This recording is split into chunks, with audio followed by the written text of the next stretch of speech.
Hey, this is Mikey with Buck Junkies. We ran a contest to find the best deer camp recipe. Donnie Mathis turned one in.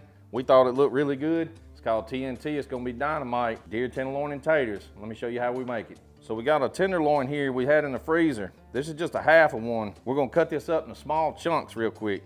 We're gonna go ahead and season it up with a little bit of this AP Seasoning by Killer Hogs. We're not gonna go too heavy with it. It's gonna make sure we got a little bit on each piece. So now we got our skillet heated up. We're gonna go ahead and get us about a half a stick of butter. I'm gonna drop in this skillet, move that around and get the bottom coated.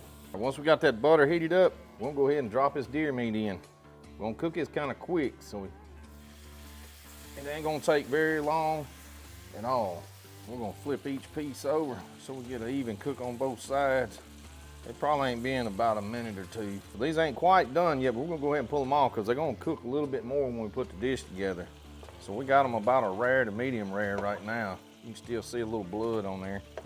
That's all right. We're just gonna pull them off and reserve them on a plate for just a few minutes till we get these taters cooked. So now we're gonna go ahead and put some oil in this pan. We got olive oil going in here. I already went ahead and cut up about 3 or 4 big potatoes and 1 whole onion. So it's about a plate full of potatoes here. We're gonna go ahead and drop those in that oil. We'll go ahead and add our onions in too.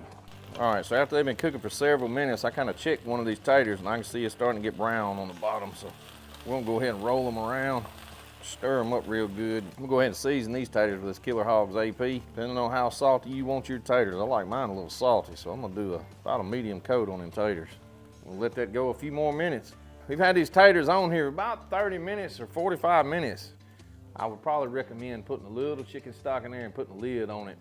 Try to help with the cooking process, but this is cool. I had to run it down on really low temperature just to get the potatoes done without scorching real bad, but it's still good.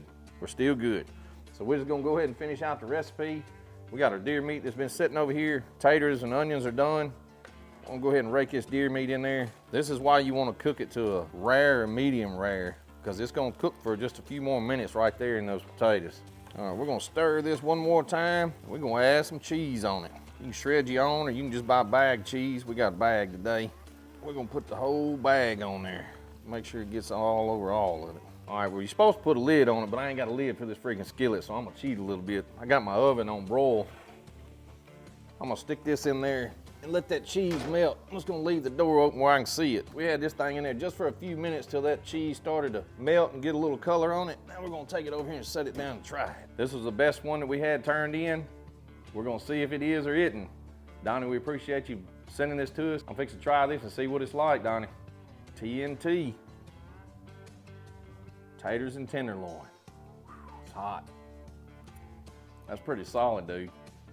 That's a good one. We'll probably keep that one. You think you got a really good recipe? Send it to us. We're running contests all the time, guys.